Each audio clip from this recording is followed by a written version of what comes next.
अब हामीले kinetic energy of rotation of rigid body पढेपछि अब हामी पढ्ने kinetic energy of a rolling बडीमा कसरी कति काइनेटिक एनर्जी कसरी एक्ट गर्छ त्यो सबै पढ्छौँ हामीले। त्यसको लागि पहिला हामीले एउटा फिगर बनाउँछौँ। एउटा हामीले कन्सिडर गर्छौँ व्हील जसको एउटा व्हील कन्सिडर गरौँ जसको मास कति छ m छ र त्यसको रेडियस यो सेन्टर हो, यसको रेडियस हुन्छ क्यापिटल R। र यो अहिले यो चलिरहेको छैन भने यो अहिले टाइम t=0 टाइममा छ भने यो भेलोसिटी v बाट अगाडि बढ्छ र एंगुलर भेलोसिटी ओमेगाबाट। त्यसपछि हामीले के सपोज गर्छौँ, यसले कति डिस्टेन्स कभर गर्यो, यसले कभर गर्यो एउटा रेभोल्युसनमा, यसले एक रेभोल्युसन गर्यो एकचोटि, यसले यहाँबाट गयो फेरि ठ्याक्कै यहीँ आएर एकचोटि रेभोल्युसन आफ्नो पुरा गर्यो। एक रेभोल्युसनमा यसले कति डिस्टेन्स कभर गर्छ, x=2πr जुन हुन्छ सर्कमफ्रेन्स हुन्छ यो x=2πr। र यो हाम्रो भनौँ यो टाइम t=कैपिटल T टाइममा यदि यहाँ छ भने यसको यो भयो, यो भेलोसिटी v बाट अगाडि बढिरहेछ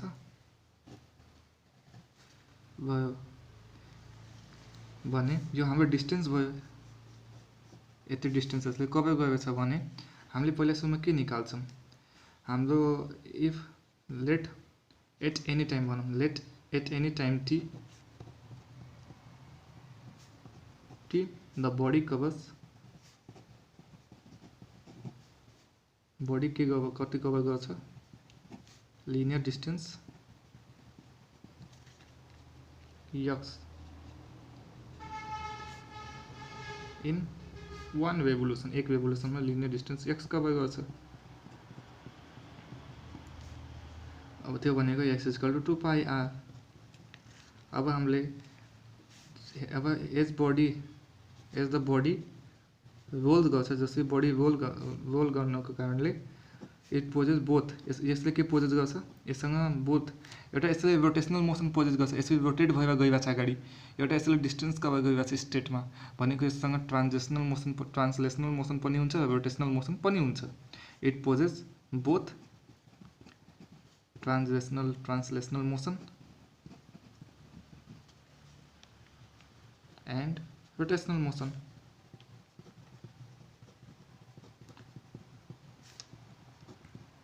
अब रोटेसनल मोसनको लागि हामीले एंगुलर भेलोसिटी निकाल्छौँ। एंगुलर भेलोसिटी ओमेगा लेखौँ। ओमेगा भनेको के हुन्छ 2π/t भने हाम्रो अब ट्रान्सलेसनल भेलोसिटी निकाल्छौँ जुन हुन्छ 2। अब ट्रान्सलेसनल भेलोसिटी भनेको डिस्टेन्स अपन टाइम हो, यहाँ डिस्टेन्स भनेको 2πr छ भने 2πr/t। यहाँ अब हामी क्यापिटल T लिन्छौँ, 2πr/T। अब यो दुईटाले कम्पेयर गर्दा हाम्रो के आउँछ v=ओमेगा आउँछ भने हाम्रो total kinetic energy of rolling body कति हुन्छ E रोटेसनल काइनेटिक एनर्जी, मतलब kinetic energy of rotational plus kinetic energy of translational भने रोटेसनल काइनेटिक एनर्जी कति छ हामीले अघि नै निकालिसकेछौँ 1/2I ओमेगा² भने ट्रान्सलेसनलको काइनेटिक एनर्जी कति हुन्छ भने 1/2mv²। अब के गर्ने हामीले I भनेको के हो हाम्रो हामीले 1/2mv² कमन लिन्छौँ भने हामीसँग बच्छ कति I भनेको हाम्रो के हो mk² हो। I भनेको हाम्रो mk² हो भने 1/2 यहाँ के हो, के कति बच्छ यहाँ mk² भने ओमेगा भनेको के हो v=ओमेगा r हो एन्ड बस्ने भनेको कति हुन्छ 1 + k²